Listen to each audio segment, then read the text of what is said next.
Halo, selamat siang semuanya. Assalamualaikum warahmatullahi wabarakatuh. Selamat datang kembali di Festival UMKM IMA Chapter Bandar Lampung.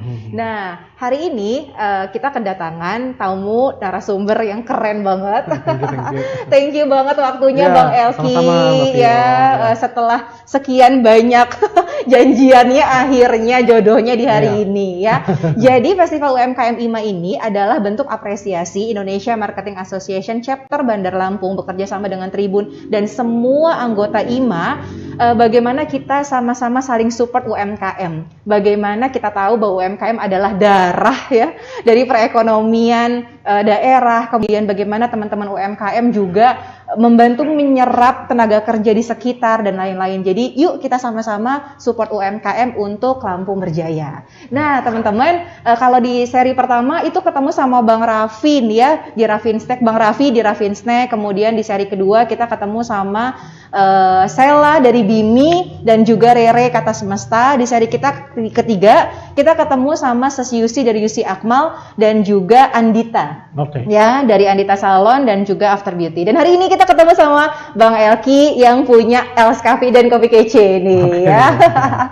Bang Elky, sehat kan? Sehat, terima kasih. Akhirnya bisa ketemu juga nih. Siap. Untuk Tribuners dan juga Sobat IMA di Lampung, Abang dan Ses semua yang ada di hari ini yang join, teman-teman juga bisa live di Zoom-nya kita, ada di link poster. Kemudian teman-teman juga bisa terus tanya, dan kita juga punya giveaway yang banyak banget. Kalau teman-teman tanya, kita akan berikan door prize nih Bang, buat teman-teman semua, dan teman-teman bisa live di Facebook-nya Tribun, bisa kepoin langsung gitu ya siaran kita sampai dengan nanti. Dan tenang aja, setelah ini kita masih ada satu narasumber yang kece juga ya. Bang Elky, kalau teman-teman pada mau kenalan sama Bang Elky, mungkin bisa diceritain dari awal sejarah Bang Elky usaha tahun berapa, jatuh bangunnya, panjang juga bangun ya. lagi gitu kan, sampai dengan hari ini. Monggo Bang, biar teman-teman semua pada kenal sama Bang Elky. Oke, semuanya salam kenal. Halo. Jadi saya mulai usaha itu di 2012, Els Coffee ini didirikan ya. Terus di 2013 saya buka di Chandra Supermarket sebagai jual biji-bijinya, kita gilingin langsung kopinya tuh live ya. Ingat banget tuh. Ya. Di tahun yang sama kita juga ada semacam di food courtnya juga kita buka jual minuman juga. Dan di 2014 kita buka Els Coffee House yang ada di Teluk Betung. Nah disitulah asal muasal di mana kita merosting, orang bisa melihat bagaimana cara memproses kopi dari biji mentah sampai ke matang sampai ke sebuah cup gitu. Nah perjalanan memang panjang ya, karena ini sudah 2021 nih. Mungkin kalau saya terangin tahun ke tahun juga saya juga udah hampir lupa. Ya. Tapi ya memang di tahun yang sama 2014 saya buka di Els Coffee di Mall Bumi Kedaton juga. Terus juga ada buka di beberapa titik di Jakarta untuk menjual kopi-kopinya gitu. Dan juga di 2015 kita ada buka di Padang maupun Palembang juga ada. Kita fokusnya adalah ekspansi ya. Karena menurut saya di waktu itu kita mesti tumbuh. Jadi dalam arti nggak boleh hanya di satu titik aja nih. Kita mesti banyak cabang, tapi kita mesti memastikan fondasi kita kuat dulu. Artinya fondasi itu bukan hanya dari segi finansial. Tapi apakah branding kita itu sudah cukup kuat untuk melebarkan sayap, atau emang kita tujuannya mau supaya brand kita lebih dikenal lagi. Tentunya namanya menjadi pengusaha ada resiko-resiko yang harus kita tanggung. Nggak semua itu bisa keputusan kita berhasil. Pasti tentunya ada yang gagal, ada yang salah. Tapi kuncinya ketika kita melakukan sesuatu yang mungkin bakal salah, kita harus menyiapkan backup plan, strategi belakang kita apa nih, contingency plan-nya nih. Jadi kalau kita mau ingin buka suatu usaha tapi kita nggak punya backup plan, menurut saya itu bahaya gitu. Betul. Jadi bunuh diri ya Bang. Betul. Jadi ketika misalkan kita buka, kita ada gagal, ada apa, tapi kita sudah punya senjatanya untuk menanggulanginya, atau emang sudah siap untuk gagal di sini. Kalau dia bisa berhasil ya bagus artinya. Cuman kalau tidak, ya jangan kecewa amat gitu. Nah, jadi tadi udah ada backup. Ya, jadi mungkin ya teman-teman adik-adik semua yang ikutin acara ini, tentu jiwa usaha harus ditingkatkan terus ya, jiwanya nih, passionnya. Nah, tapi tentunya mesti mikir realistis gitu loh. Jangan melakukan sesuatu tapi tanpa memikirkan apa yang akibatnya dari semua itu gitu. Berarti kan ini Abang kayak udah jatuh cinta dan usahanya sama kopi. Emang ini pertama banget Bang? Atau dulunya pernah usaha lain? Terus baru ini yang kalau saya sih memang 3 generasi sudah bergerak di bidang kopi. Kakek saya pengumpul kopi, ayah saya eksportir kopi kebetulan. Nah, tapi memang jadi di waktu senggang di masa lalu itu di 2012, ketika saya pulang kerja itu, saya tuh merosting kopi ya dulu di tempat Aiki dulu ya, kita goreng kopi di sana. Habis itu saya yang packing sendiri, saya yang deliver sendiri, saya nyelos keliling-keliling ke toko-toko, ke GT, kemana semua itu saya masukin semua gitu. Jadi memang saya mulai dari nol, dalam arti saya tahu dari bawahnya semua gitu loh. Karena kalau kita melakukan sesuatu kita nggak tahu basic-basicnya, bahaya juga ya gitu. Jadi ya sampai hari ini ya semua berjalan, tapi memang kita mengetahui flow-nya arahnya kemana-kemana gitu. Tadi Bang Eki sempat bilang pulang dari kerja, itu memang sempat kerja dulu Bang? Oh ya, saya kerja sama orang tua saya dulu. Terus di waktu senggang, nah akhirnya di 2013 saya memutuskan untuk full time di Els Coffee. Benar-benar. Akhirnya saya langsung mengembangkan. Di 2012 itu saya bikin brand, tapi kerjanya masih campur aduk lah, artinya bantu orang tua, tapi ada usaha sendiri ini juga. Nah akhirnya di 2013 saya fokuskan terjun fokus dan ya sampai hari ini masih berjalan. Mantap. Teman-teman yang mau tanya bisa langsung di kolom komentar ya, baik di Zoom maupun juga di kolom komentar di Facebooknya Tribun gitu. Nah, Bang Elky, aku tuh penasaran. Namanya orang kan pasti pernah gagal bikin inovasi satu produk or apa gitu ya, Bang ya. Yang paling melekat bagian yang mana, Bang? Yang mungkin bisa jadi pembelajaran ya buat teman-teman UMKM juga gitu. Dari sisi memang inovasi produknya kah, atau memang dari sisi SDM-nya kah, or apa nih Bang? Yang kira-kira, karena secara bisnis kan pasti holistik banyak banget ya. Tapi menurut Abang yang ini gue pernah gagal di bagian ini dan gue pengen banget orang lain bisa belajar jangan sampai kayak gini lagi gitu. Mungkin di SDM ya, ketika kita merekrut orang kita mesti memastikan SDM itu sudah mumpuni atau bisa di training. Jadi mungkin kalau sekarang kita pastikan ada tes-tes yang harus dilalui gitu kan, karena jangan sampai kita menerima orang mungkin orangnya nggak, kualifikasinya nggak ada, tapi zaman dulu mungkin dari segi perekrutan mungkin kita belum menggunakan profesional yang semestinya gitu. Jadi itu salah satu pembelajaran ya, karena biarpun kita sudah menggunakan sistem psikotes dan sebagainya, pasti masih ada aja kesalahan-kesalahan di lapangan kan. Jadi itu contohnya. Kedua, kadang-kadang dalam kita melaunching sebuah produk, kadang produk itu belum tentu bisa dinikmati sama semua orang. Jadi makanya setiap produk yang saya keluarkan itu rata-rata sampai hari ini bukan yang saya suka sendiri, tapi saya mesti memastikan ini customer suka ini gitu. Masyarakat suka ya? Gitu. Karena kalau kita hanya memakai ego kita dalam arti wah ini yang enak nih, ini yang kadang-kadang terjadi di beberapa tempat. Mereka menganggap ini produk mereka ini produk paling sip, paling bagus, paling itu kata diri mereka sendiri gitu. Bukan hasil survei ya? Bukan hasil survei. Kalau saya testing, trial ke teman-teman terdekat semua untuk mencoba gitu. Dan saya butuh masukan gitu. Nah, karena ini ya kalau saya sih ya tadi saya bilang saya lebih mementingkan taste ini bisa dinikmati orang banyak daripada saya sendiri gitu. Betul. Itu karena nanti marketnya juga akan terbentukkan lebih banyak lagi gitu ya Bang ya. Betul. Berarti total udah berapa kedai Bang? Waduh, saya juga kurang. Saking banyaknya ini kayaknya ya. Ya beberapa puluh ada sudah. Beberapa puluh ada ya. Gitu. Terus Bang, kalau ini kan pandemi, kayak brek semua orang merasakan lah, semua UMKM teman-teman di rumah juga pasti merasakan gitu. Bang Elky juga begitukah? Oh iya dong. Dan bagaimana Bang Elky bisa sampai survive juga gitu sampai dengan saat ini, mungkin bisa diceritain juga Bang. Oke, ya jelas awal-awal itu kita banyak yang harus kita tutup dan sebagainya kan, namanya kemarin itu kan pandemi ya. Berapa yang tutup Bang? Saya juga kurang ingat ya Mbak ya, tapi cukup banyak karena kan emang itu di-stopkan oleh pemerintah kan. Betul. Dalam arti mau harus tutup dan semua segala itu. Jadi emang itu sangat PR juga di waktu itu ya, gitu. Jadi ya untungnya di 2021 ini semua sudah lebih baik ya. Mungkin belum seperti 2019-18 tapi sudah ke arah yang lebih baik lah ya, lebih longgar. Udah ada vaksin juga, mungkin orang juga jadi lebih berani untuk keluar. Mudah-mudahan juga lebih enak lagi. Bang, apa visi kedepannya? Apa visi kedepan Abang bawa bisnis ini ke depannya? Karena kan ada yang memang ingin itu kebermanfaatan juga untuk orang banyak gitu ya Bang ya, dan lain-lain. Tapi kalau Bang Elky, apa sih visi kedepannya? Jadi kepo juga nih.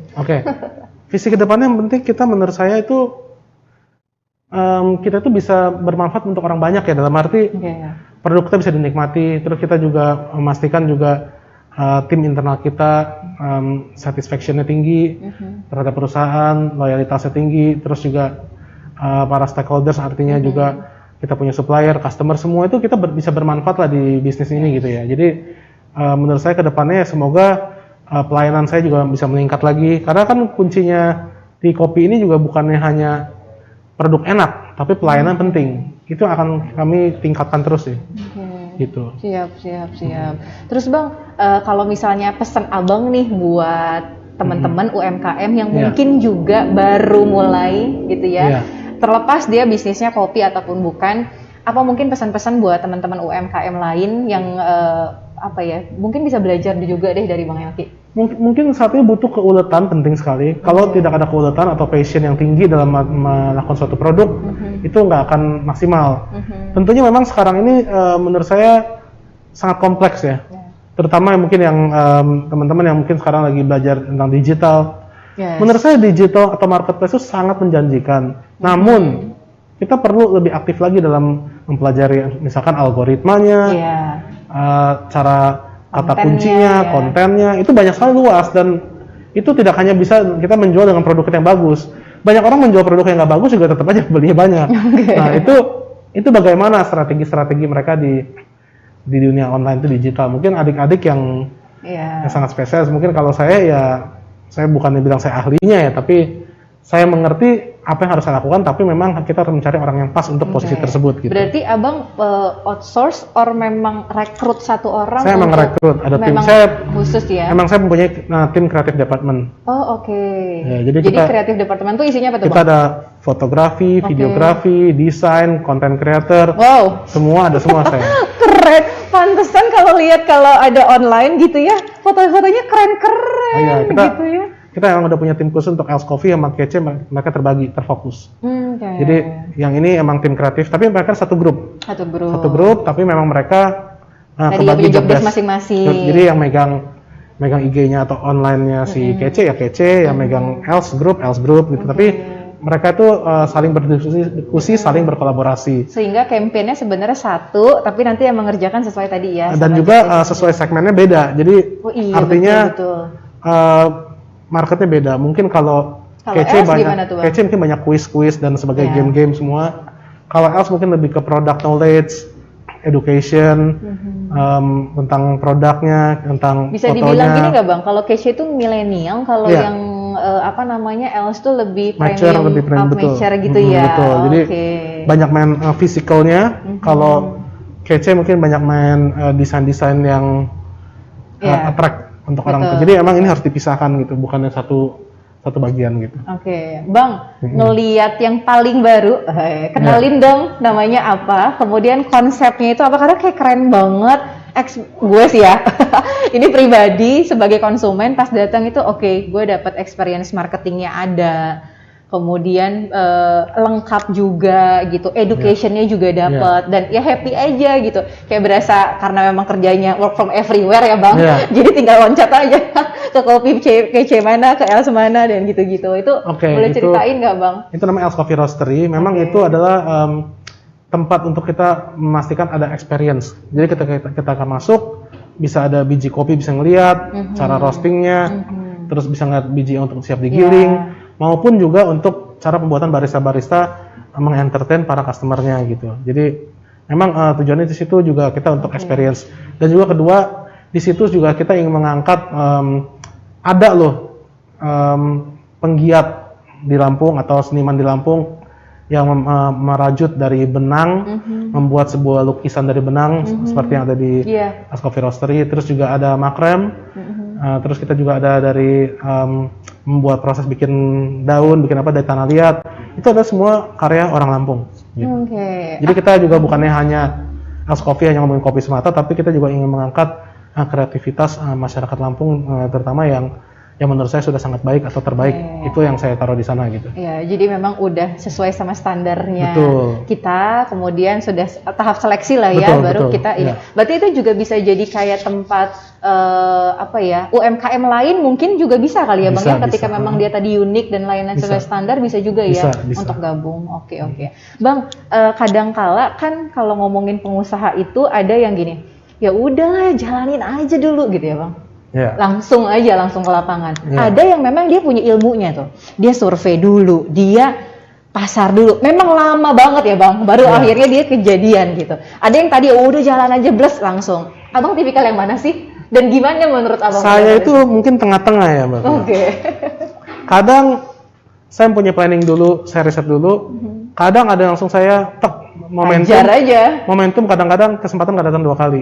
Harus hajar gitu. Iya. Bisa aja kita gagal, bisa salah. Tapi saya tengah-tengah. Saya ada orang yang punya pertimbangan lah. Kadang ada waktunya untuk kita maju, ada jangan dulu, kita riset dulu gitu. Jadi saya lebih ke tengah-tengah nih. Oke. Jadi teman-teman juga mungkin kalau ada yang kemarin bilang jangan hajar dulu terus, jangan, nggak boleh. Ada kala ngerem dikit, survei dulu, baru kemudian ada juga yang memang momentumnya pas ya kenapa enggak. Tapi tadi ya, kalau aku belajar dari Bang Elky itu, lu tuh harus punya backup plan-nya cuy. Yeah, betul ya Bang. Betul. Jadi nggak bunuh diri banget, gitu ya. Oke, Bang. Mungkin satu lagi pertanyaan saya adalah gimana dukungan yang jatuh bangun pasti ada ya Bang. Yeah. Dukungan yang terdekat yang Abang rasain sampai dengan sekarang itu tuh dari mana sih Bang? Oh ya tentunya kita punya keluarga ya. Orang tua kita juga mensupport kita. Dalam arti orang tua kita yakin sama yang kita lakukan dan kita di situ karena kita sebagai anak ya kita kan bukan orang bule orang barat ya, kita orang timur ya. Tentu kita ingin membanggakan orang tua kita kan, segala macam apapun kita men-sharing ke orang tua kita gitu. Jadi benar-benar balik lagi adalah si keluarga ya, yang dukung gitu. Kalau ini ya tim kita juga sangat solid mendukung gitu. Tanpa dukungan tim yang solid ya saya rasa kita nggak akan bisa mencapai titik hari ini ya. Iya betul. Gitu. Tadi balik lagi ke SDM sebagai aset ya Bang betul. Ya. Terus tadi Bang kalau role model Bang, jadi kan setiap orang tuh pasti mau belajar sama siapa atau ngeliat bisnis dari mana, strategi dan gimana. Kalau Bang Elky mungkin kita juga bisa belajar nih. Ya mungkin kalau saya ya dari orang tua saya, dari ayah saya langsung ya. Karena kan selaku bisnis prakteknya langsung. Jadi kita melihat segala macam tindakan. Ya kadang-kadang kita harus mikir, kita mesti membaca situasi ya. Gitu. Ya, tentunya kadang-kadang kita memutuskan segala hal menggunakan emosi sesaat ya kan, tapi kan setidaknya kita tahu cara kerja gimana, cara menghargai orang lain dan sebagainya juga itu mungkin sudah di-develop sejak kita dini ya gitu. Oke, terakhir Bang, impian Abang yang belum kecapai dan ini akan dan dalam proses. Oke, yang pasti kita ingin menumbuhkan lagi secara growth. Pertumbuhan dari Els Coffee sendiri untuk lebih baik lagi ya dalam arti. Semoga lebih baik dibandingkan sebelum pandemi ya Bang. Jauh lebih baik dari itu. Gitu. Emang kita punya target growth rate. Gitu. Siap. Oke, kalau gitu. Ini pressure saya saat ini. Gitu. Semangat Bang. Jadi sepertinya teman-teman UMKM semua juga seperti itu ya. Ingat ya growth rate ya harus ditingkatkan. Growth rate, tuh. Setuju.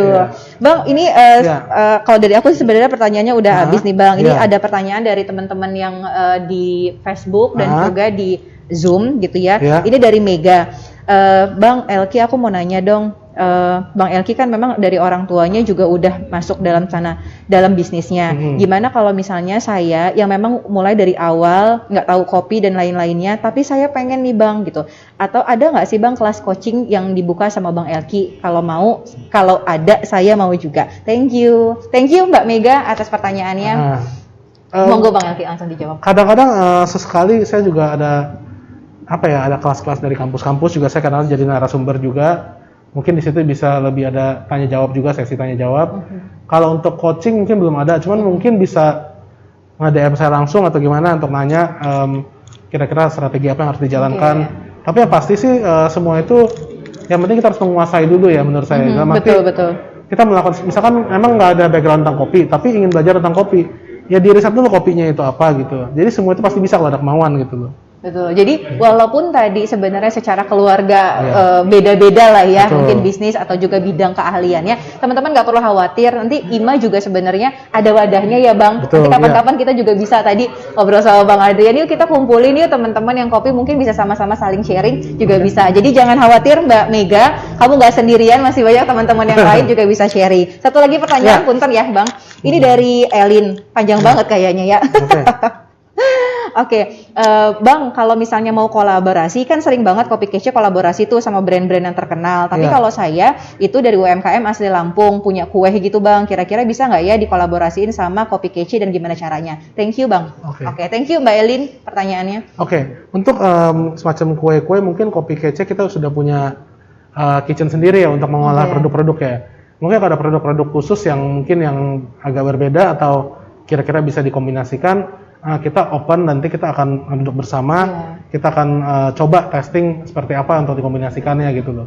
Jadi, karena emang sering banget ya Bang, kayak kopi kece X brand A, kopi kece X brand B. Nah kalau brandnya memang udah oke begitu juga memungkinkan ya Bang ya, kalau kayak tadi? Iya, memungkinkan kok. Memungkinkan ya, nanti tinggal masukin proposal aja kalau gitu ya? Iya bisa, kita kan kemarin ini sama Teglas kan, orang tua grup ya, Teglas. Betul. Terus sebelumnya kita pernah sama kecap Bango juga. Sama Bango juga pernah. Padahal kan sebenarnya kalau ngeliat tuh, kecap, lu campur sama kopi itu gimana ya rasanya, bener nggak ya Bang? Sebenarnya rasanya kayak satu karamel, karena kan pada dasarnya kecap itu kan dari ini, soybean, ya kan, kedelai. Jadi anggap itu kedelai, ya kedelai manis. Kita minum susu kedelai, ya kan, bedanya apa gitu. Dan ternyata pas gue cobain juga rasanya enak gitu lah ya, bukan yang kalian tiba-tiba jadi aneh orang lainnya gitu. Bang, kalau misalnya mau kolaborasi, tadi pertanyaannya gimana caranya kirim proposalnya ke kelas yang mana? Ke Teluk aja bisa, ke Teluk. Oh, ke Teluk, berarti ke yang pertama ya? Iya, Coffee House. Oke, kalau gitu. Siap. Teman-teman, mungkin saya bacanya 2 pertanyaan aja buat teman-teman tadi yang udah tanya. Silahkan ambil giveaway-nya langsung di Damarian ya, teman-teman ya, di Jalan Raya Kudu. Thank you banget buat beberapa pertanyaan yang mungkin belum kita bisa balas. Nanti teman-teman bisa langsung mungkin DM kali ya ke Bang Elky atau ikutan kelasnya kita. Nanti ada kayak apa namanya tadi Bang, wadah gitu untuk saling sharing. Nah, mungkin itu juga jadi bisa saling sharing juga antara kita. Gitu kali ya. Siap. Thank you banget Bang Elky. Sama-sama. Terima kasih semuanya. Terima kasih teman-teman semua. Jangan kemana-mana, kita akan ketemu sama narasumber yang kedua dari Bebek Belur. Siap.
Halo, selamat siang semuanya. Ketemu lagi di Festival UMKM Indonesia Marketing Association Chapter Bandar Lampung. Kalau tadi ketemu sama Bang Elki, kita ketemu sama narasumber kita yang kedua, yaitu Bang Arif. Assalamualaikum, halo semua.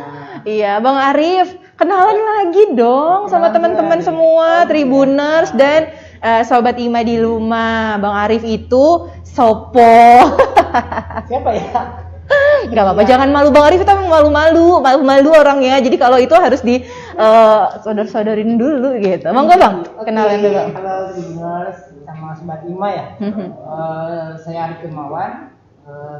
Sekarang ini, nggak sekarang ya, owner Bebek Belur, salah satu owner dari Bebek Belur. Mudah-mudahan teman-teman semua sudah tahu Bebek Belur, rajin makan ke sana, main ke sana, gitu kan. Ya, jadi kalau apalagi mau dikenalin?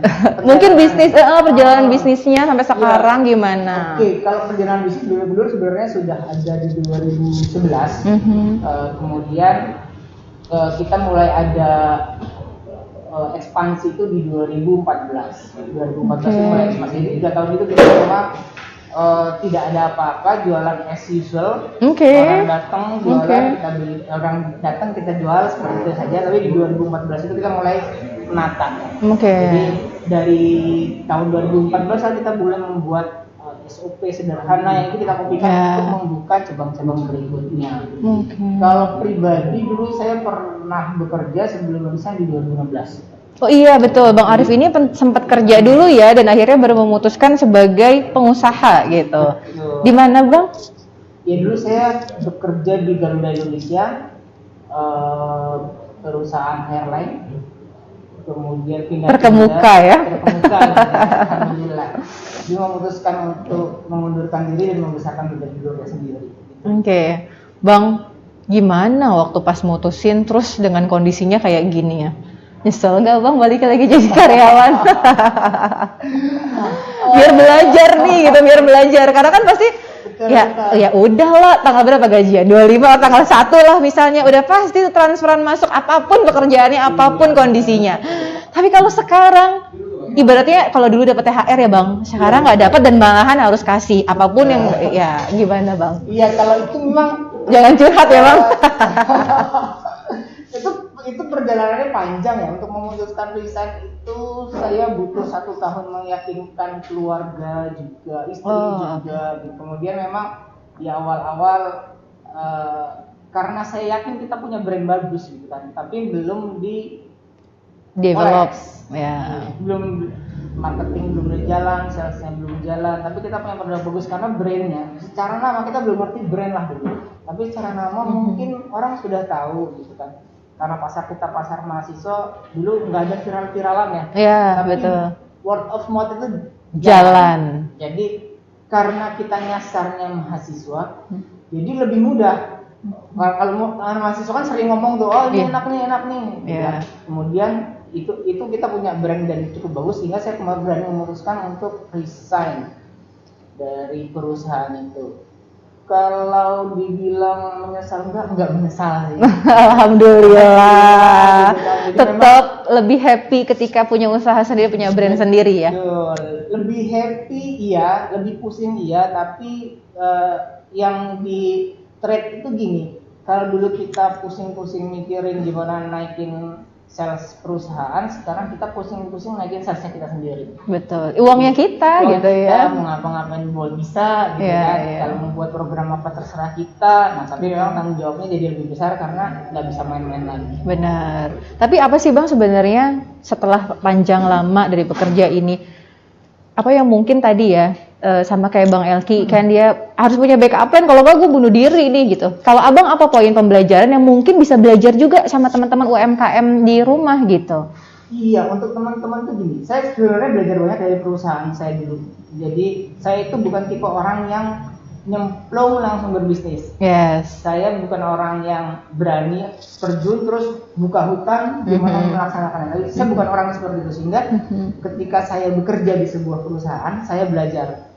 Dan untungnya ya, blessingnya adalah dulu saya ikutan manajemen developmentnya internal perusahaan, sehingga saya pernah ditempatkan ke muter-muter untuk tahu bisnis prosesnya. Oke. Ketika kita tahu bisnis proses perusahaan Dari HR, jadi dari finance, dari menyusun harga, gimana salesnya, bagaimana pesawat itu terbang, gitu. Siapa orang di belakang yang bekerja untuk sampai orang datang terus tiba gitu, itu terlalu banyak prosesnya. Itu kita belajar, oh ternyata bisnis itu nggak cuma satu sisi. Yang kita tahu adalah jualan. Tapi ketika kita ikut, oh ternyata banyak nih poin-poin penting yang harus dilaksanakan untuk keberhasilan sebuah goals. Nah, dari situ saya mulai mempraktekkan, tidak bisa semuanya kita praktekkan karena dari perusahaan besar tiba-tiba kita harus ngurusin UMKM gitu. Iya betul. Jadi memang ada yang diadopsi, ada yang nilai-nilai yang bagus itu yang kita ambil. Jadi saya banyak belajarnya dari untuk teman-teman mungkin ada, saya bukan orang yang menyarankan untuk langsung usaha. Oke. Gitu. Saya bukan orang yang Iya, karena ada dua nih. Betul. Satu ada yang nyemplung, satu riset dulu. Betul. Ini dulu lalali baru, walaupun kita tahu ya ada plus minus dan masing-masing. Abang yang mana nih? Kalau saya orang belajar dulu. Oh, belajar dulu. Oke. Caranya gitu. Karena mental saya bukan mental orang yang kuat ngambil resiko gede. Oke. Mungkin ada teman-teman IMA yang juga begitu ya. Ada teman-teman yang UMKM yang tipikalnya adalah sama kayak Bang Arif bisa begitu tuh. Gimana jadi tadi, Bang? Jadi kalau saya itu memang karena banyak perhitungan. Oke. Banyak perhitungan tapi memang harus eksekusi. Jadi gini, kadang kan kita orang-orang itu banyak menghitung tapi nggak jadi eksekusi. Iya, inti dari segala inti adalah eksekusi. Kalau eksekusinya yang nggak rapi, iya betul. Itu bunuh diri. Iya, rencananya bagus, oh pengennya begini-begini, tapi kagak jalan-jalan ya Bang ya? Iya, wacana aja berarti. Oke. Bang, penasaran sama nama bebek belur. Ceritain dong, kenapa bisa dinamain itu? Karena kan bisa aja ayam belur. Oke, kalau bebek belur itu plesetan sebenarnya ya. Jadi kalau dulu zaman-zamannya lagi kita pernah mengalami zaman ketika meleset-melesetin kata-kata gitu ya. Oke, iya. Kita masuk di momen itu. Ketahuan umurnya ya, kalau jadi berapa gitu kan. Tapi kemudian kita tahu di Bandar Lampung itu yang jualan ayam sudah banyak. Yes. Apakah ini saya tahu? Apakah ini tahu dulu? Enggak. Kita dulu nggak tahu. Yang tahu kita dulu belum punya. Kita belum di Bandar Lampung belum ada nih rumah makan bebek, jualan bebek di pinggir jalan, rumah ruko gitu ya. Itu kan memang masih asehan tuh banyak tuh jualan. Tapi kita nggak, kita mau jualan yang di ruko tapi bebek. Nah, makin kesini kita tahu ternyata itu sebenarnya berhasil. Berhasilnya harus setelah belajar. Kenapa kok dulu itu bisa berhasil? Karena kita masuk ke sebuah pasar yang sudah cukup ramai, tapi dengan cara yang berbeda. Jadi kalau kita dulu namanya ayam, mungkin kita namanya hilang.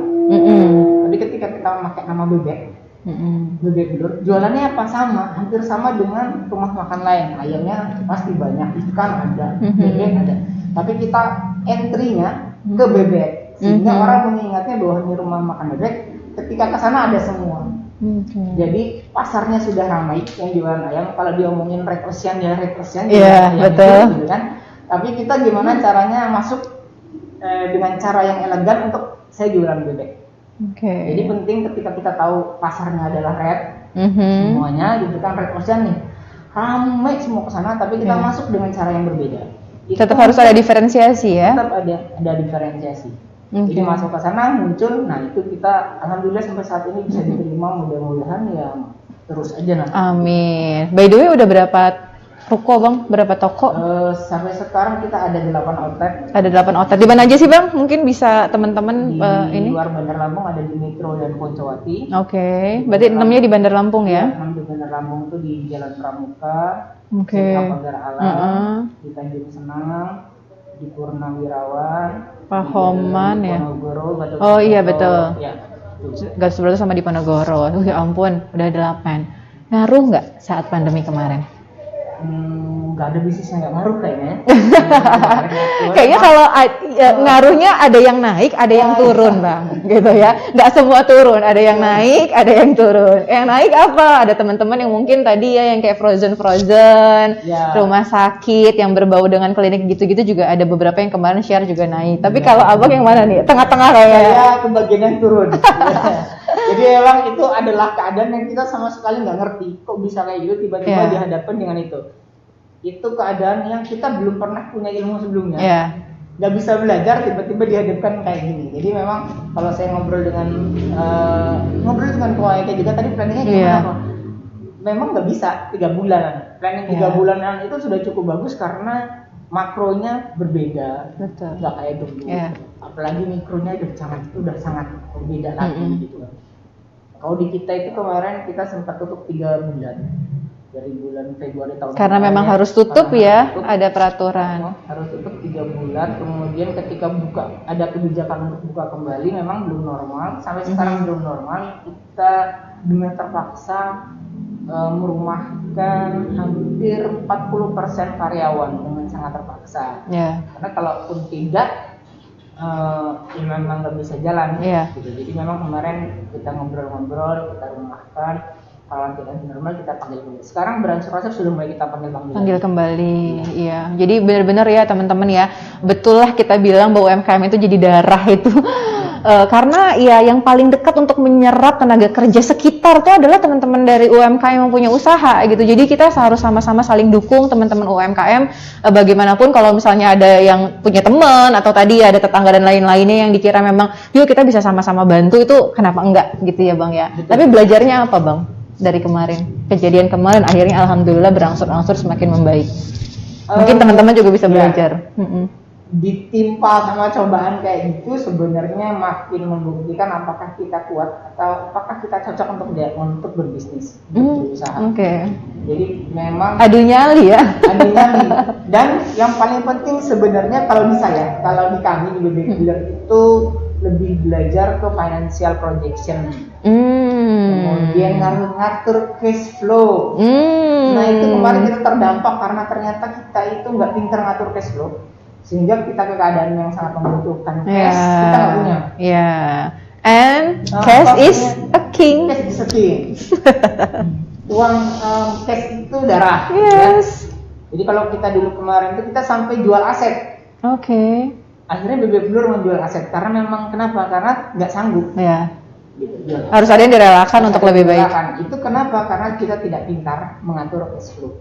Jadi buat teman-teman, mumpung kalau lagi mau berusaha, kita pintar ngatur cash flow dari awal. Dan ini tuh keren banget teman-teman. Jadi saya sempat beberapa ketemu UMKM, ya udahlah Mbak, ya kayak gitulah. Itu banyak yang nggak mau cerita sebegitu detail kayak Bang Arif. Karena banyak Bang, orang tuh mau cerita tentang kesuksesan, rata-rata nggak mau cerita tentang kegagalan yang udah perjalanan. Tapi ini tepuk tangan dulu Bang Arif ya. Bang Arif thank you, karena mungkin banyak juga lah yang merasakan hal yang sama gitu. Jadi tadi sebenarnya poin belajarnya apa gitu kan, biar nanti kita bisa improve. If ada kejadian yang gimana-gimana lagi, kita udah tadi ya lebih bisa atur lagi kayak gitu. Terus kedepannya gimana Bang? Kalau ke depan ya kita masih pingin punya cabang di kalau dalam jangka pendek semua kabupaten di Lampung kita punya. Kemudian kita masih ada rencana, memang belum kebayang sih kapannya keluar Lampung gitu. Karena punya keinginan tuh harus ada entah saya atau orang lain harus ada brand kuliner yang dari Lampung itu keluar untuk nunjukin bahwa ini ada loh yang dari Lampung. Sentuhan apa tuh Bang? Maksudnya bebeknya diapain atau ditambahin dengan bebek rasa kopi? Gue nggak ngerti dah. Atau gimana tuh? Bisa lebih ke memunculkan brand lokal. Yang bisa diterima secara nasional. Gitu. Jadi kalaupun sekarang kita udah bisa, orang sudah banyak tahu di lingkungan lokal di Lampung, kok kenapa enggak kita membawa nama daerah kita keluar. Karena kita butuh tonton positif lah untuk daerah kita ya. Betul. Cerita-ceritanya negatifnya ada, positifnya ada, tapi tertutupi gitu yang positifnya. Kita punya brand yang go nasional tapi dari lokal Bandar Lampung. Siap, amin ya. Mudah-mudahan lancar ya Bang ya. Terus nih Bang, kan sebenarnya ini tuh ada ada andil keluarga juga atau memang ini dari keluarga awalnya? Gimana sih Bang? Jadi BB Builder ini sampai sekarang masih usaha keluarga. Jadi kita itu ada beberapa owner yang untuk eksekusi kebijakan itu by meeting. Apakah itu kekuatan kita sebenarnya, tapi juga kelemahan di BB Builder. Menjadi kekuatan ketika kekuatannya karena kohesivitasnya kuat. Oke. Kalau ada masalah itu kita lebih bisa menyelesaikan gampang. Yeah. Memang ada kekhawatiran ya kalau kita baca-baca dengan family business itu kan banyak yang. Nah di kita memang alhamdulillah berjalan lancar karena memang kekeluargaannya cukup tinggi. Kuat, ya. Tapi memang kita bergerak ke arah usaha yang memang legal lah. Memang arahnya ke situ karena kita tahu nggak mungkin selamanya seperti ini, jadi harus dibentuk bendera sendiri gitu kan, nanti SDM-nya kita rekrutnya lebih baik, penggajiannya lebih baik, semuanya lebih baik. Ya, berarti ke arah profesional juga ya Bang. Betul. Ya. Tapi tadi kekurangannya apa Bang berarti kalau dari family business? Kalau family business itu ngambil keputusan mungkin akan lebih lama. Karena kayak saya misalnya, ini saya cerita kalau saya sebagai owner mengatur usaha kan gampang tuh ya. Yeah. Tapi ketika ketemu owner yang lain untuk mengambil kebijakan itu kan kita harus ngobrol. Mengikuti tadi ya nyatuin dulu. Nah itu kan harus kayak saya egonya tinggi gitu ya. Yeah. Nah itu harus diselesaikan dengan egonya seperti apa nih, oh ya diturunin. Nah tapi ketika bentuknya nanti nggak perusahaan keluarga, mungkin itu akan agak lebih lean lah. Gampang keputusan gini karena semuanya secara profesional. Iya. Oke. Buat teman-teman yang mau tanya juga langsung ke Bang Arif, bisa langsung di komen di di Facebooknya Tribun, ataupun juga teman-teman bisa langsung komen di Zoom ya. Oke. Saya cek dulu. Biasanya di WA-in dari Papa Operator ke saya gitu ya.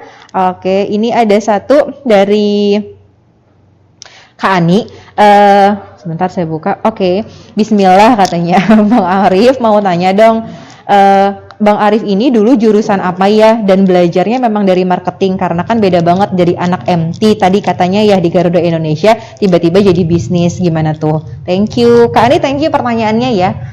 Dia penasaran Bang, abang ini lulusan apa ya? Garuda Indonesia masuk MT, resign, bikin bebek belur, ngomongnya marketing, branding, dan lain-lain. Iya. Kayaknya orang teknik bukan sih? Iya. Gimana Bang? Itu lompat-lompat sih ya memang. Oke.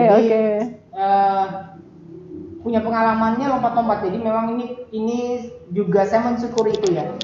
Jadi saya pernah kuliah teknik, pernah nyicip juga teknik nuklir UGM 2 tahun. Oh baik. Habis itu saya nggak kuat, mundur. Saya berhasil lulus itu di teknik informatika, jadi saya orang teknik memang. Oh, oke. Ke teknik informatika lulus, kerja. Ngambil di mana kemarin Bang? Di UI. Di UI. Informatikanya UI Jogja. Lulus, kemudian saya kerja di Garuda Indonesia itu pas masuk ke teknik lagi di divisi IT-nya Garuda Indonesia. Mungkin karena saya bukan mungkin kemampuannya teknik, tapi jiwanya bukan teknis ya. Sehingga saya cuma 2 tahun itu di IT. Ketika ada internal management development, MT internal, saya ikutan dan berhasil. Itu saya ke marketing. Oh, jadi memang dari Garuda Indonesia pun abang tuh sebenarnya udah di posisi marketing. Oh, oke. Enggak, di Garuda Indonesia itu ke teknik, ada di IT, di IT. Kemudian pas ada MT lolos, pernah belajar di marketing juga. Akhirnya ke divisi marketing. Itu kayaknya yang membuat passionnya keluar. Dan banyak juga jadi belajar ya Bang ya dari divisi pas ditempatin di situ ya. Betul. Jadi banyak, kebetulan waktu itu kita muter-muter. Jadi memang kalau teman-teman yang sekarang lagi kerja tapi punya usaha, belajarlah dari tempat perusahaan. Kita kerja. Jadi jangan bekerja selesai tapi coba belajar yang lain-lain. Nanti ketemu sendiri sebenarnya ikatan-ikatannya itu kemana di sebuah perusahaan, itu bisa kita pakai kok. Oke. Dan itu fokus di usaha kami. Di usaha ya, bisa diduplikasi gitu ya.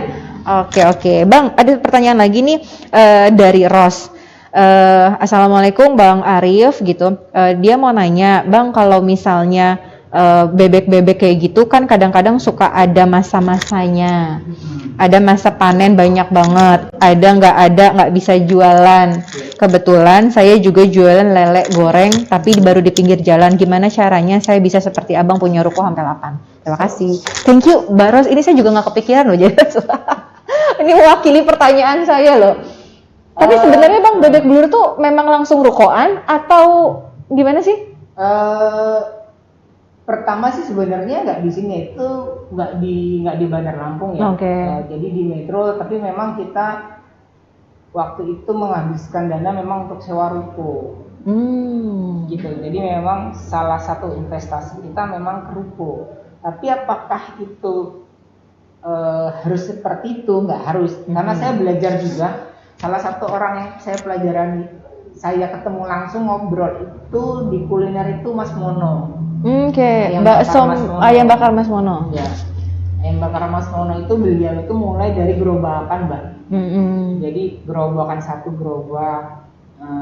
Kemudian memang ada tipping pointnya sih dia ketika burger. Tapi memang usahanya dari gerobakan. Dan sekarang ya salah satu orang yang kalau untuk kita udah ke kuliner gitu ya, beliau ini salah satu orang yang bisa kita pelajari gitu. Bagaimana mulainya dari gerobakan, dorong subuh-subuh gitu kan, pulang lagi gitu kan. Benar-benar pakai gerobak, jadi literally gerobak, bukan di pinggir jalan terus udah ada gitu ya. Gerobakan. Sampai sekarang dia punya banyak outlet gitu ya.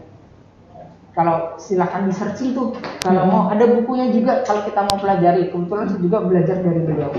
Jadi di bukunya itu ngejelasin gimana dia berangkat dari gerobakan sampai akhirnya punya outlet banyak. Ya, kalau yang tadi gimana? Berarti kalau dia ini memang mulai, kan kalau Abang tadi mulainya sudah memang langsung ruko ya. Kalau beliau ini memang mulai dari lele pinggir jalan terlebih dahulu, kemudian mimpinya mau punya seperti itu gitu. Ya, itu nggak masalah sih sebenarnya ya. Jadi nggak ada bisnis yang instan sih ya. Jadi memang kalaupun skala bisnis kita kayak sekarang udah 8 outlet itu juga dulu mungkin omsetnya mau kalah sama Mbak siapa tadi? Sama Mbak Ros ya. Gitu. Jadi dulu itu pertama punya ruko juga masih 100.000, 200.000 gitu. Jadi orang datang 4 itu seneng banget. Masih seneng. Kalau dulu kan ruko mungkin nggak terlalu mahal ya sekarang. Jadi mungkin masih bisa nutup ya Bang. Jadi nggak masalah Mbak kalau mau mulainya dari sana.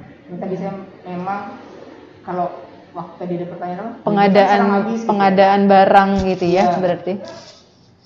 Kita mengalami Mbak ketika nggak ada bebek dan kita nggak bisa jualan bebek. Ketika nggak ada jualan bebek itu ngiterin pasar dari pasar Bandar Lampung nggak ada, kita ke pasar Natar nggak ada, kita ke Metro. Jadi itu kita lalui. Nggak ada bebek nih. Ada masa-masa itu ada Mbak. Jadi ketika kita mulai bebek nggak ada, karena bebek itu punya waktu sih itu sampai sekarang apakah itu masih menjadi masalah kita, masih menjadi masalah kita. Berarti sebenarnya apa yang ditanyakan ini banget ya, impact relate banget gitu sama kan. Gitu. Jadi kalau lagi nggak ada gimana? Kalau sekarang sih kita sudah bisa mengantisipasinya karena perjalanan panjang ya. Jadi antisipasinya kita sekarang ini sudah punya banyak rekanan. Kita buat rumah potong, memang ada rumah potong, tapi punya rekanan banyak. Dan ketika barang nggak ada, kita sampai Jawa nggak ngambil. Ya, Karawang, Subang itu salah satu daerah tempat kita mencari bebek ketika persediaan di Lampung habis. Tapi untuk sampai situ panjang juga kayaknya ya. Jadi kalau misalnya nggak ada, kita masih dulu ngiter-ngiter ke pasar-pasar. Nggak ada yang nganterin, nggak ada, kita datang ke pasar. Terus yang masalahnya apa ukuran? Betul. Nggak sama ya? Iya nggak sama. Tapi dulu itu yang penting jualan ada bebeknya. Jadi kadang bisa besar, kadang bisa kecil. Itu salah satu tantangan juga sih di bisnis kuliner ya. Jangan tiba-tiba mau langsung outlet semuanya rapi, enggak. Kita dulu itu acak-acakan juga kok. Hari ini mungkin bebeknya kecil, besok bebeknya besar banget gitu. Kita lalui yang hal-hal kayak gitu. Jadi nggak usah takut, nggak usah nyerah selama kita yakin aja. Agak klise tapi itu kita lakukan. Jadi jadi bisa ngomong kayak gini juga karena ya dulu kayak gitu kok. Relate ini pertanyaannya. Jadi memang betul gitu. Itu juga menjadi problem. Mungkin problem semua rumah makan kali ya. Ketika memang lagi paceklik di bagian apa, tapi memang harus begitu. Misalnya kayak cabai gitu lagi mahal banget, atau mungkin malah nggak ada sama sekali ya. Sempet ya Bang ya. Cabai apa sih kita bilangnya cabai kecil merah itu ya. Itu nggak ada sama sekali. ininya gitu, barangnya. Nah, itu yang juga pasti mengalami kesulitan. Tapi tadi ya dengan adanya rekanan yang banyak sehingga bisa membantu ketika si A nggak ada, kita bisa ngambil di B, C dan lain-lainnya, dan itu juga proses belajar gitu ya, Bang. Iya. Dan itu juga pelajaran sih sebenarnya di kuliner itu memang bisnis yang jangan dijadiin sampingan. Harus benar-benar ditekunin. Jadi kalau misalnya, karena apa? Kayak misalnya pertanyaan tadi itu sebenarnya hubungannya dengan supply chain kan ya? Iya, betul. Dan materi supply chain-nya di rumah makan itu sangat banyak. CM. Jadi kalau misalnya udah kayak perusahaan kayaknya ya? Kayak perusahaan. Oke. Sehingga soalnya sekarang soal mindset sih, mau jadi rumah makannya teman-teman atau usaha kuliner teman-teman sebagai sampingan atau bisnis utamanya gitu. Kalau kita memang mindsetnya bisnis utama, sehingga oh iya ya, banyak yang harus diberesin. SDM sudah pasti, supply chain iya, gitu kan, inventory iya, dan itu ilmunya masing-masing gitu. Iya, ilmunya masing-masing, dia nggak bisa ketika nanti semakin membesar, nggak bisa pakai cara-cara mikir punya kayak cuma satu outlet gitu. Itu banyak, dan ya proses belajar Mbak. Jadi kalau memang mau ke bisnis kuliner, seriusin aja di situ, nanti ketemu Kak. Oh ternyata banyak yang harus dipelajari nih ternyata. Oke. Berarti Bang kalau Abang belajar tuh dari Mas Mono, selain itu siapa lagi role model? Atau mungkin ada yang di YouTube aja sering dengerin beberapa strateginya dia gitu? Ya, jadi harus belajar sih ya. Kalau kami ini belajar ke Jakarta dan Bandung. Kemarin dulu itu kita pernah belajar dengan founder-foundernya Normal, jadi mereka punya kelas masih Cipta Rasa Prima ya, dulu itu 2 tahun yang lalu itu jadi kiblatnya kuliner Indonesia lah. Tiba-tiba dengan kemampuannya kok bisa kayak gitu, dan omongannya terbukti dengan prakteknya, sehingga kita bisa belajar. Sebelum pandemi, itu zaman-zaman kita harus ke Jakarta, ke Bandung untuk ngikutin course-course-nya mereka. Jadi itu cukup membuka wawasan, dan kita tahu oh iya ya ternyata, dan kita sadar bahwa bisnis kuliner itu nggak sekecil ini. Oke. Itu Abang memang suka ngikutin begitu karena memang Abang ngerasa itu banyak manfaatnya, tapi kan ada juga orang yang ngapain sih ngabis-ngabisin duit aja gitu ya. Kalau menurut Abang gimana? Saya memang orang yang penting investasi ke kepala atas ini harus dijadwalin ya. Jadi kami memang punya program untuk kami sendiri. Itu dalam 1 tahun 3 kali harus ngambil course untuk kuliner. Jadi hubungannya dengan kuliner apa itu kita pelajari. Jangan berhenti dengan jualan aja gitu kan, tapi nggak ngerti mungkin, tapi belum bisa diteorikan. Karena kalau kita sudah ketemu teori di prakteknya, itu akan lebih cepat ketimbang kita praktek langsung tapi nggak ngerti ini gimana gitu. Karena kita dapat profit tapi nggak tahu dari mana. Bahaya ya. Itu bahaya. Jadi kalau kita tahu oh ya profit dari mana, oh ya saya tahu kenapa bisa profit melalui kerja sales marketing saya. Nah itu aman tuh. Jadi ketika mengkopikan aktiviti itu ke cabang lain, itu proven. Gitu. Oke. Bang, satu pertanyaan terakhir deh ya. Dari dia, terima kasih dia udah nanya. Kalau boleh sharing, offline sama online ngaruh nggak sih Bang? Karena kan tadi belum bahas ngomongin soal online-onlinean nih, gitu ya, marketing online. Kira-kira gimana? Abang punya Grab, GoFood dan lain-lain nggak? Dan itu efeknya gimana sama corona? Ya, di Bebek Belur memang kemarin tidak ada perubahan signifikan ya. Kalau online-nya tetap aja steady seperti itu aja. Sehingga kita memang bisa ngerti bahwa pasarnya Bebek Belur di online yang sudah kita garap segitu. Tapi potensi masih besar, masih sangat besar, dan kita memang kekurangannya digital marketing kita belum jalan. Jadi yang untuk nge-push ke pembelian itu memang kurang. Kalau perbandingannya online itu bisa sampai 20% di kita. Apakah penting untuk masuk? Penting Mbak. Jadi nggak usah ngelawan, itu mah teknologi. Kalau kita punya prinsip gini, teknologi itu nggak usah dilawan, ikutin aja ombaknya. Nanti dapat polanya. Jadi kalau misalnya mau ngelawan ombaknya teknologi, ntar kita yang kegulung. Katakanlah online-nya tidak ngasih revenue yang banyak, tapi brand kita eksis di sana dan itu penting. Ya. Yang intangible itu ya. penting Susah diukur, tapi itu penting banget, aset besar. Iya. Tapi Bang tadi berarti sebenarnya kalau ngomongin online offline, Abang sebenarnya masih tetap kuat di offline-nya, begitu ya. Tapi Abang juga sadar bahwa digital marketing penting banget dan udah invest nggak orang di situ sampai sebegitu atau masih pakai rekrut orang? Jadi merekrut orang, kemudian tidak berjalan sesuai dengan yang kita mau. Terus kita juga nggak punya target karena kita nggak ngerti, gitu kan. Akhirnya digital marketingnya masuk lagi keluar. Nah sekarang akhirnya kita fokusnya coba bantuin buat konten, tapi belum nge-push untuk marketingnya. Jadi konten lebih ke konten aja dulu. Nah gitu aja. Jadi belum kita buat ke sana tapi belum disistemasikan. Oke. Lagi proses belajar terus berarti ya Bang ya. Oke, teman-teman, mungkin pertanyaannya masih ada 2 di saya. Boleh langsung IG aja kali ya Bang ya. Gitu ya.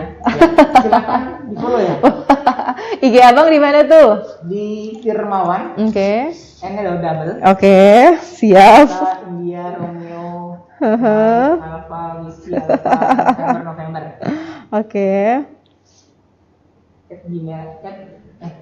IG Firmawan aja ya? Firmawan.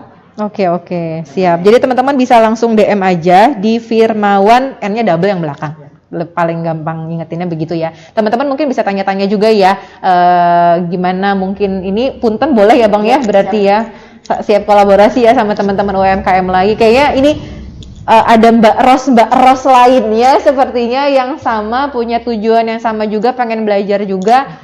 Karena mungkin kalau kayak kelas itu nggak semua bisa ditanyain Bang. Tapi kalau kita ngobrol langsung di tempatnya, kita bisa lihat, kan kita kadang-kadang bisa juga ya Bang ya belajar dari situ dan malah jadi lebih dapat. Dan Bang Arif open untuk itu juga ya. Silakan. Langsung DM aja di Instagram tadi di Firmawan gitu ya, N-nya ada double. Thank you teman-teman yang udah pada join hari ini via Zoom dan juga FB di Tribun. Thank you buat Tribuners dan juga terima kasih juga buat teman-teman Sobat IMA dan semua anggota IMA yang hari ini juga udah stay tune banget di live Tribun Lampung. Masih ada sesi ketiga, tapi bukan ngobrol-ngobrol bareng sama narasumber yang keren-keren banget. Kita akan ada IMA Berbagi. Jadi ada update tentang IMA Berbagi. IMA Berbagi itu apa dan lain-lainnya kita akan bahas setelah sesi ini. Bang Arif, terima kasih banyak. Sehat-sehat, sukses selalu. Semoga kembali lagi dan lebih melejit dari sebelum yang corona. Thank you ya Bang ya. Oke teman-teman, kita ketemu lagi di sesi yang ketiga.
Halo, selamat siang menjelang sore teman-teman Tribuners dan juga Sobat IMA di rumah yang masih pantengin Facebooknya Tribun dan juga ikutan via Zoom ya. Tadi sesuai janji kita ketemu di segmen ketiga. Segmen ketiga ini kita langsung ketemu ya sama presidennya Indonesia Marketing Association Chapter Bandar Lampung. Halo Bang Adrian. Halo, mendadak ini ya. Apa kabar? Sehat? Baik, sehat. Alhamdulillah ya. Jadi kalau teman-teman nih pada tahu, IMA ngadain acara A ya, B, C, D, banyak banget gitu ya. Inilah presidennya teman-teman. Jadi muncul juga dengan bajunya IMA juga gitu ya. Mendadak ya. Jadi UMKM, jadi kemarin kita ngadain UMKM ya Bang ya. Jadi kita ada beberapa divisi, ada UMKM, kemudian juga ada yang akademik, kita ke kampus-kampus, teman-teman yang juga pada ikutan di kampus. Dan hari ini Bang Adrian akan jelasin tentang program kita yaitu IMA Berbagi. Betul ya. Betul. Monggo lah Bang, jelaskan apa aja IMA Berbagi, berapa kali biasanya yang kita lakukan. Karena teman-teman di luar sana itu udah banyak banget yang udah ngantri ya. Ini kita mesti bagian segera kan? Kalau enggak nanti kita didatengin lagi. Iya Mbak Dio, teman-teman IMAers ini kita kebetulan dalam seminggu ini bisa kumpulin 2,28 ton beras. Dari teman-teman IMA nih sumbangan bener-bener gotong royong ya teman-teman. Ini kegiatan Ramadan yang biasanya memang kita lakuin dulu sebelum pandemi, kita kumpulin anak yatimnya, buatin acara buka puasa bersama, terus santunin. Ya. Sekarang kan lagi pandemi ya, betul. Ya udah kita kasih beras saja. Kerjasama sama ACT udah dikumpulin. Saya lihat tadi ada berapa belas yayasan yatim piatu, sebagian sudah datang. Ada juga orang duafa ya, tukang beca, pemulung dan sebagainya. Nanti kita akan santunin. Terima kasih teman-teman IMA yang sudah berkontribusi ya, sehingga beras ini udah bisa kita kumpulin. Mestinya kelihatan di kamera ya. boleh nanti dilihatin ya. Lebih ya. Ini juga ada kiriman dari Presiden IMA-nya Pekanbaru. Masya Allah. Ya dia kebetulan seneng berbagi juga, aku ikutan Bang ya, silakan. Nah gitu. Oke. Jadi ini kegiatan rutin kita di bulan Ramadan, mudah-mudahan bisa jalan terus setiap tahun. Dan kita juga IMA Berbagi sebenarnya setiap bulan kasih beras juga ke anak yatim dan duafa, ada ke pesantren juga, dan itu ada anggota tetapnya ya. Biasanya diberikan pada saat minggu ketiga setiap bulan. Ya ini kontribusi IMA buat inilah ya, buat teman-teman semua ya, kita anak yatim dan duafa. Oke, keren banget. Jadi teman-teman yang hanya tahu Indonesia Marketing Association Chapter Bandar Lampung ini programnya hanya ke kampus gitu ya, hanya ke UMKM, bikin workshop untuk digital marketing misalnya gitu. Tapi kita juga punya salah satu program namanya IMA Berbagi. Kenapa sih kita angkat gitu? Ya mudah-mudahan dengan kita mensosialisasikan bahwa kita punya program ini, kita semakin aware untuk ding gitu. Ternyata happy banget ya ketika kita bisa berbagi, semakin banyak orang, teman-teman di anggota juga semakin happy gitu. Karena memang mereka langsung melihat, mereka lah yang benar-benar menerima di depan mata. Teman-teman bisa lihat di sini, nanti teman-teman Tribun juga mungkin bisa bantu shoot berasnya seberapa banyak tadi Bang? 2,28 ton. 2,28 ton yang udah kekumpul cuma dalam waktu seminggu. Tadinya gitu ya. Target kita cuma 1 ton aja. Cuma 1 ton dan alhamdulillah. Teman-teman baik-baik hati.